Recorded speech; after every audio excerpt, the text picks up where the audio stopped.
Welcome to another deep dive edition of the Chicks on the Right podcast. I'm pretty stoked about today's topic because You're so excited. I know, I don't really know why, but I don't know, it just sort of came out of nowhere. There seems to be a lot of stories right now happening about air travel.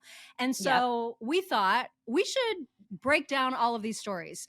A couple different angles that we need to hit on when it comes to air travel and the inconveniences and just the weird stuff that happens on planes, right? Do you like flying? I hate it. Oh my God, I hate it with the fury of a billion suns. Did you used to like it? I've never liked being on an aircraft. No. I hate it too. I absolutely hate it. I don't have a fear of flying, but I have a discomfort with it. Mm-hmm. It's just a total discomfort and inconvenience, and I don't feel entirely safe on them. And I just have never liked flying at all. I'd much rather go on a road trip. Much rather be in a car. Yeah. And I don't like driving either. So I just don't like the process of getting from one place to another. Right. But I very much like being other places. That's the problem. Yes. You just want to teleport. That's what you want. I would love to teleport. Wouldn't that be great? It's coming. Just Elon Musk is going to invent that sometime soon. Get on the stick. It's okay. It's not like he's busy. Right. I mean, he only has 6 other things going on, but he'll eventually get there. We'll get there. Just give it 5 years. That would be great. Because I am also one of those people that does really, really poorly at any kind of turbulence. I get very, very worried and upset and nervous and terrified. Especially now that 12-year-olds are flying our planes. Right. I mean, it's not Sully is flying every single plane. Now it's you look at the pilot and you're my kid's age. Right. And I am very uncomfortable with that. I don't like that at all. So yeah, I don't like being on planes. I don't like flying. I don't like any of it. Yeah. I'd just rather stay in my house all the time. Well, and it's the older you get, the more of a homebody you become, right? Yeah. I totally get it. Well, so one of the stories that we wanted to talk about today is the fact that there is a fairly popular, not hugely popular, she doesn't have millions of followers that I'm aware of, but there's a TikToker who has some popularity, 100,000 plus people that follow this very, very oversized person. And I guess most of her account is all about flying while fat. And so she has all these tips about how she does that and, what airlines are more accommodating than others and all of this stuff. And so apparently she said for a long time that she buys 2 seats because she's, I would say, how much do you think she weighs? 600 pounds, 500, 600 pounds? I can't even venture a guess. I don't know. Beyond 250, 300 pounds, it's hard for me to even guess on that. Yeah. After you become, when you're past a certain weight, I can't. To me, that's just math, and I can't do that. I just can't. It's for me, it's guessing how many jelly beans are in a jar. Oh, I'm terrible at those. I can't. I'm one of those people where I'm I'm out. I can't guess that. So I can't guess how much you weigh after you're past a certain.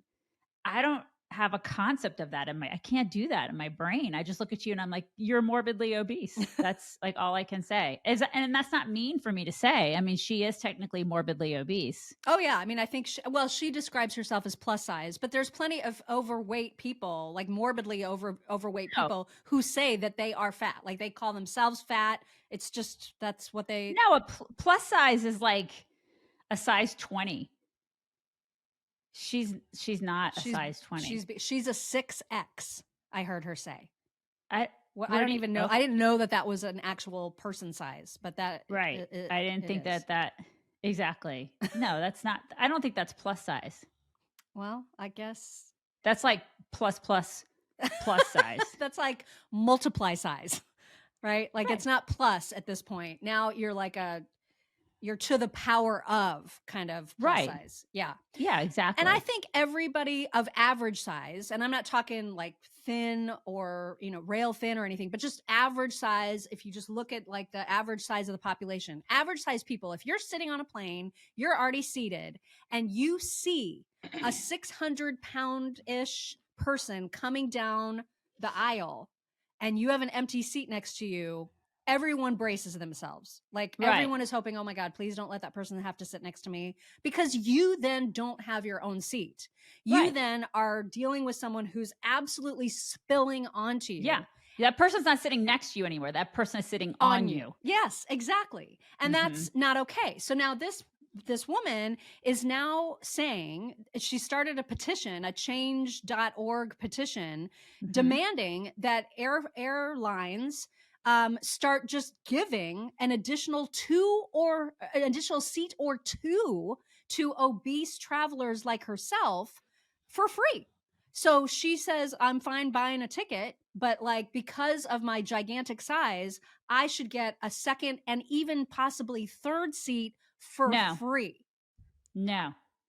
Okay, so then do skinny people get a break on their ticket? She doesn't address that. She also doesn't address like super tall people who already are super uncomfortable. The thing that kills me about this is that there are a lot of people who have signed her petition. Oh my gosh, let's look at it, because I think we have the video where she's calling for it. So you want to hear my hot take on plus size travel and why I think every plus size traveler should get a free second and even third seat on an airplane? Then you better keep watching and sign my petition to make some real change. Let's just state facts. Plus size travelers need more space. And many people agree that plane seats are too small, even for the average size person. As a plus size traveler myself, I know how uncomfortable and unsafe it can be to squeeze into a tiny airplane seat. We are not asking for special treatment or luxury accommodations. We simply want enough space to travel comfortably and safely without fear of being discriminated against because of our size. It's truly that simple. If you agree that every traveler deserves to fly comfortably and without fear of discrimination, then go ahead and please sign my petition and share it with everybody that you know. Let's work together to make air travel more inclusive and accommodating for everyone. There's that word, inclusive, right? Inclusivity. It's all about inclusivity and like hurting her feelings or making sure that she feels welcome on the plane because she hasn't taken personal responsibility herself, right? So she feels like she needs 2 extra seats for free. Okay, so for free. Yeah. Okay. Well, that's not fair. That's not fair to the people who are not plus size, and I'm putting that in air quotes, right? Because I mean, what about the people who are not her size that have to pay for that seat? Okay, so what about somebody who is what about my daughter? Say my daughter is, like when she was 11, 12, or she's now 13, and she's pretty small. She doesn't take up as much of the seat requires her to take up. Right. So can I pay a discounted fare for her? Because I have to pay for a whole seat for her. What about when she was a toddler and I had to pay for a whole seat for her to sit there? And she's only occupying like what, a third of it? Right. When she was 18 months old, I had to buy a whole seat for her. She didn't take up the whole seat. Sometimes she sat on my lap when we were taking, a flight someplace. So why is it that I had to buy a whole seat for her? I should get a discounted rate on the fact that she was tiny. I mean, are we going to start doing this? Because this is the thing. It's the same notion. It's the same idea. She was smaller, so I should be able to pay a discounted rate for the size of her body if this is what we're going to start doing. Mm-hmm. Now, the petition was she wanted 7,500 signatures. She was already at like 6,500 as of the taping of this broadcast. Yeah. People are on board with this. Well, and I did see some of the comments of the people that signed on to the petition where some of them were like, I'm signing this petition because I think in general, all plane seats are too small and we've been getting the screws by the airline industry. And so they should make every seat a little bit bigger because now everything is so uncomfortable. But I mean, there's a cost to all of this. Do we really want to get airline travel more expensive than it already is? Because that's what the result will be. You're 150% correct on that. Because they're going to have to make new planes with these bigger seats. You don't think that the cost is going to actually get passed down to the consumer? Right. You're an idiot. Or they fly fewer people. I mean, that's what ends up happening. If they did change all the seats, they fly fewer people. So and notice how this wasn't a problem until now. Yeah. You notice how like when, in the 70s and the 80s and the 90s, no one really bitched about this. Like, I feel like, and part of that has to do with we've gotten fatter and fatter and fatter. Mm-hmm. We just have. I mean, that's just something to think about too. That's just one prong of this. If you look at like what a fat person was considered even 50, 60 years ago, let alone 100 years ago in this country, it was a lot different. Like the fattest person in the country or the fattest person in the world was a lot different than the fat person now.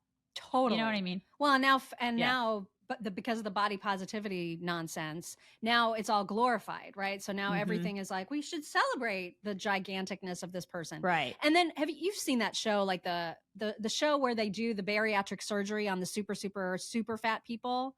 Yep. So that made me wonder, like with her petition, I mean, she's obviously a person who gets around. Now she also posts videos of herself using the scooters at grocery stores. So she's obviously not comfortable walking for long periods, but she presumably can still get herself to the airport or whatever. What about the people who are bedridden because of their weight? Are they now are they going to expect airlines to send them like a crane to pick them up so that they can fly? Because where does this stop? Where do all these accommodations stop? Yeah, I don't know. That's a great question. It's a really great question. Or send them transportation to pick them up to and from because they can't do it themselves. Yeah. Yeah. I mean, it's crazy. Like, and there's such a level of entitlement here, but that's so indicative of our culture now. It's like, I'm entitled to this. It's unfair. I should have this. I should have that. They should be paying for this. They are required to do this for me. Yeah. It's like, actually, no, they're not required to do crap. They're a company that provides a service. If you can get the service yourself, then, you pay for that service. And if you can't deal, you can't deal. Like if you cannot fit into that seat, then you don't pay for that service. Or you That's pay the way double. I look at it. You pay for the seat that you need, the 2 seats that you need. Amen. I mean, that's the way I look at it too. But so many people see it differently. They're like, no, that particular company that's providing the service needs to change for me. Actually, they don't. They don't need to do that. Right. I mean, they really don't. They don't have to change the entire aircraft for you. They don't have to do that. If you don't fit in that seat, you don't fit in that seat. And if you need to fit into 2 seats, you pay for 2 seats. Yeah. Or figure out another way to travel. There's also cars. Find a cruise ship. There's plenty of room on those. Right. I don't see why this is so difficult, but it is a different mentality now than it used to be. Totally. And it's me, entitlement.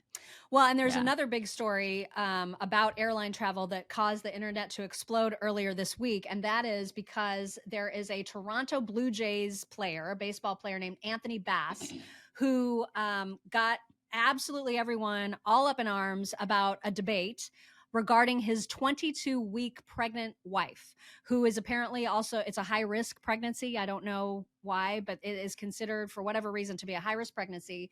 His wife was traveling alone on a plane with her 5-year-old and 2-year-old.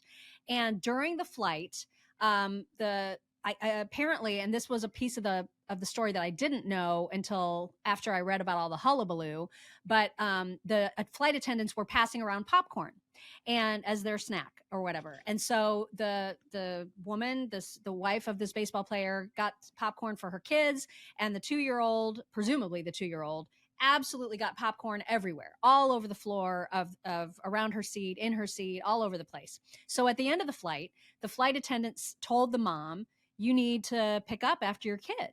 And the player, this Anthony guy, absolutely lost his mind on Twitter, took a picture that his wife obviously sent to him of the kids, of the mess underneath the seat, and said, the flight attendant at United just made my 22-week pregnant wife traveling with a 5-year-old and a 2-year-old get on her hands and knees to pick up the popcorn mess by my youngest daughter. Are you kidding me?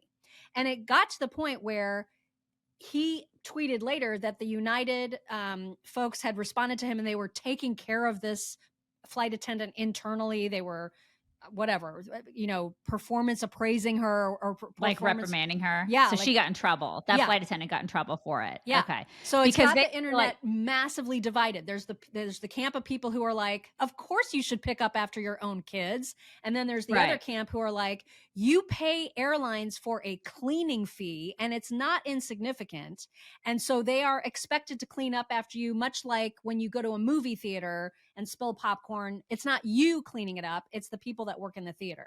I have mixed feelings about this. I do too. I'm mixed about it because because you do pay for that. You pay for a cleaning fee. You do. And you've seen them do that. And then there's a part of me that's like, okay, if they asked me to clean up and I was in a high risk pregnancy and I didn't feel comfortable if I didn't feel comfortable doing that, why did she do it? I don't know. I don't know. Why did she get on her hand? she felt bad, so she did it, and then she bitched to her husband. Right. It's like, that is also a problem. And then she bitched to her sister, who is Jesse James Decker, Which who I didn't happens even to know be who that was until who happens to be an influencer and like a country singer who, I'm sorry, I don't listen to her music. You guys probably may know who she is, but she's also very influential. And so she's tweeting all about it and like, oh my God, they made my sister do this. Well, I mean, your sister could have said, no, I'm not going to do it. I'm not going to get on my hands and knees and do this. I'm in a high risk pregnancy. Why can't women do that? Why can't women just say, no, Right. I'm not going to get on my hands and knees just because you told me to do that. I pay for a cleaning fee. You do it. I'm 5 months pregnant. I don't want to. And I've got two little kids with me. Right, You gave them the popcorn. Right. I'm not going to. So no, I'm not going to do it. What are you going to do? Arrest me? Like, screw you. I'm not going to do it. Seriously. I mean, what is the worst thing that could happen if she said no? If she felt uncomfortable with it to the point where she's bitching to her husband and bitching to her sister and like texting everybody about this. Obviously she was upset about it. Yeah. Why couldn't she just say no? You know? It's so that was the first thing that kind of annoyed me about that. And then the second thing is, it's like, okay, well, I mean, there's a part where you just kind of like, I don't know, lean over or kind of I feel like there's some sense of personal responsibility with cleaning up after your kids. Like even in a restaurant, I do that with my at least I used to when, you know, my youngest was a little bit younger. And if she made a mess on the table, I'd even like kind of wipe up I always felt bad, like for servers and stuff. I'm like, oh my God, my family's freaking, you know, off. You know, I always felt like, because you know, some people feel that way. And there's been discussion about that too lately. I've seen it where, is it your responsibility to clean up a table or is it the server's responsibility to clean up the table? Well, I mean, I do feel like they come around and they wipe down the table and everything, but I always stack the dishes. I put like the silverware on top. I kind of wipe it down a little bit with like a napkin or what, because I always feel some sense of personal responsibility of cleaning up my space. Cause it's like, if I'm being a slob or my family's being a slob, that's just me being a mom and watching out for my server, not being a jerk. Like there's some semblance of, you have to have some manners. Yeah. Have some manners. You know, these are your kids. It's your responsibility to clean up a little bit after your children. So there's that part of me too. Yeah. And I mean, there's so many odd, weird things about this story to begin with. Like it's hard for me to fathom that a flight attendant actually told a passenger to do that in the first place. Like that's just unheard of. You don't hear anybody saying, don't you leave this plane until you clean up your mess. That's just not a thing that you've ever heard. Yeah. So maybe it was just such a surprise to hear a flight attendant say that she was kind of stunned into submission and then angry about it. I can see that. But I can also see that she could have possibly de-escalated the whole thing by saying, I am so sorry about the mess. I didn't realize you guys were going to hand out popcorn, but I'm pregnant and I've got 2 kids to wrangle. I'm not going to be able to pick that up. I'm sorry. And I'm not going to, I'm not getting on my hands and knees on a disgusting plain floor. Right. And I'm not going to do that because gross. I'm just not doing it. And if you want me to clean it up, you can give me some sort of a broom or something to do that. And I'll wait till everybody's off the aircraft, but I'm not doing it right now. And you're not going to crawl on the floor to do it. Right. I mean, this is the thing. It's like, I probably would have been like, yeah, I'm not going to do that. That's gross. I'm going to get some sort of nasty disease on this, like crawling around on the floor. I'm not doing it. Gross. So the whole story is just really weird, but there is some semblance again with the personal responsibility. Mm-hmm. There is something to be, I get it. 2-year-olds are going to throw crap. They're going to make messes. Why are you giving out popcorn? Yeah. That's just especially to a toddler. like, what are you doing? Just stop it. What are you doing? Yeah, the whole thing is just crazy. So now how do you feel about, and this also always causes, you know, camps. Like there's 2 very different kinds of people. There's the people who pay for an airplane seat that reclines, as they all do. And if it's a longish trip and they want to recline the seat, the like 2 inches or maybe 1 inch that it reclines, by golly, they're going to do it, regardless of how uncomfortable it may make the person behind them. And then there are the people who are like, it is absolutely against all forms of etiquette to ever recline the seat, even though it does recline. So where are you? Where do you fall? Well, I always fly and coach, and those seats recline like 1 inch. And so I just don't see how it inconveniences anybody. The inch of reclination that they do is just so insignificant that I'm just like, why is anybody pissed off about any of this? And what does it matter if you recline? It doesn't even make you more comfortable. So why does anybody get mad about it? What is the point of them even reclining? Because they give you no more comfort. It's all in your brain. If you're more comfortable reclining like 1 inch, then I'm sorry, you may think that you're more comfortable, but that's all in your head. Congratulations on feeling more comfortable, but you're not more comfortable. It's not.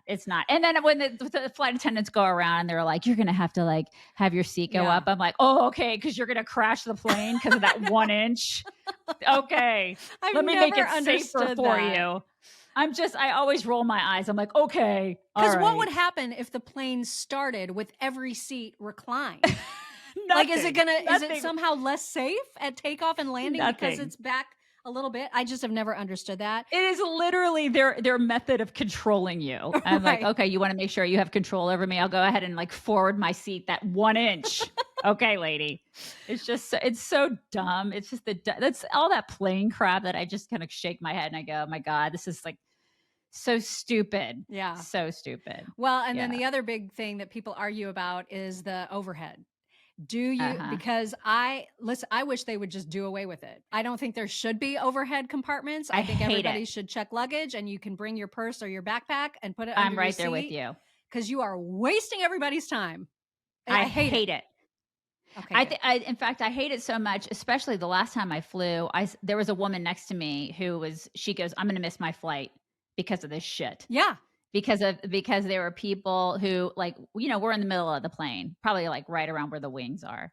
And I was waiting with her and I felt so terrible for her because she had to just wait for all these morons who had to get all their stuff off the overhead. And there's, women and these beta males who can't get these giant things out of the overhead. And they're waiting for like strong women to get the stuff that they had other strong women. They had strong women put up there for them because they're too wussy to put it up themselves. And it's like, and they can't get them down. And so other people are having to get it down for them. And it's like, you're sitting there for 15 minutes to get off the plane because they have all the stuff in the overhead compartment. And she's like, I'm going to miss my flight because of this crap. Mm-hmm. And I just felt terrible for her because she's right. It like holds up a plane. You should be able to get off the plane when you land. It drives me crazy. I never put crap up there. I always check my luggage. And always. In fact, I think instead of having to pay a fee for checked luggage, you should pay a fee for the overhead bin.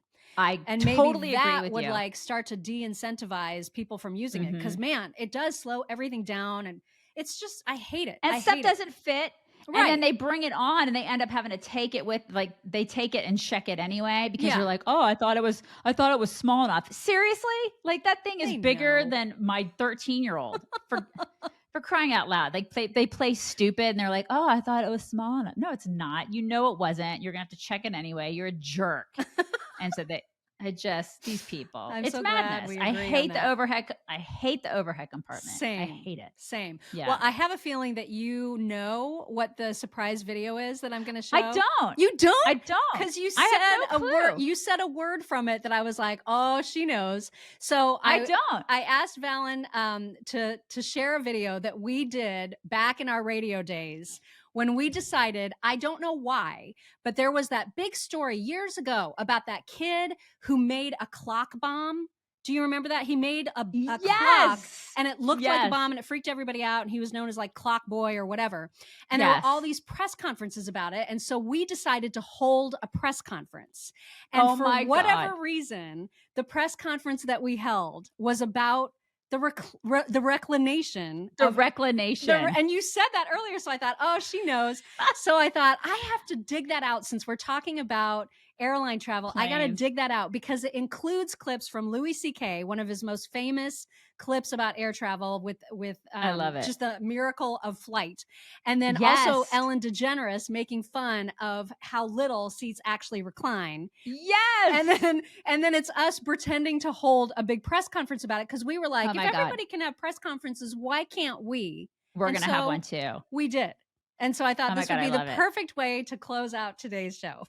I cannot wait to see it. Oh my gosh. Okay. Here we go. So we decided to have our own press conference about rage in the sky. There's rage in the sky, and it's over the reclining of seats. Why are people choking other people about this? Can they not see how ridiculous they are? Flying is the worst one because people come back from flights and they tell you their story. And it's like a horror story. They act like their flight was like a cattle car in the 40s in Germany. That's how bad they make it sound. Right. They're like, it was the worst day of my life. First of all, we didn't board for 20 minutes. Right. And then we get on the plane and they made us sit there on the runway for 40 minutes. We had to sit there. Oh, really? What happened next? Did you fly through the air incredibly like a bird? Did you partake in the miracle of human flight, you non-contributing zero that you got to fly? You're flying! It's amazing. Everybody on every plane should just constantly be going, oh my God! Wow! Yes. You're flying. You're sitting in a chair in the sky. Yes. Yeah. He's right. And can people not see just how tiny the reclination is? This is me trying to relax on the plane. This is upright, recline.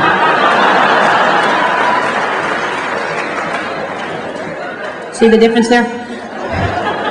Uncomfortable, comfortable. Stop it, people. Stop choking each other over the reclination. And thus concludes our very important press conference. We're not taking any questions today. No, questions. no, not that kind of press conference. No questions today. Good Oh my times, God, look how young. God, it was like 7, 8 years ago. Long ago. God, so young. God, I need a better good eye cream. times. I need to start applying more eye cream Get out every your single Genucel, night. man. Get it out. I got to get it out. I got to double up on the Genucel. Damn. So young Anyway, and we firm. did have a very nice review this week. Thank you to those of Really? you who have taken the time to leave a 5-star review and whatever comment you want to leave, even if it's a hateful one. In fact, we enjoy those quite a bit. So if you hate this show, feel free to weigh in on that too. But She did loves get- the bad reviews. I do. She loves the mean ones, you guys. She gets off on that. Yeah. I do. So Megad158 said, great podcast. Love listening to you ladies every morning. Thanks for the news and the laughs. So that was very, That's very so nice. sweet. Thank you. Yeah. So sweet. Well, you know what? I'll still fly, but against my will. Like we're flying. We're flying in a week together. In fact, there won't be a Yeah. deep dive next week because of that. Yeah. So we should point that out now that there will not be a deep dive the week of whatever that week is, April 23rd. And I plan on getting my 1 inch of reclination. I'll do it with you so that no one gets mad at you. There you go. So we'll be doing that together. You guys, and safe travels to everybody. And I guess 2 weeks from today, we'll be doing another deep dive. Until then, have a wonderful 2 weeks.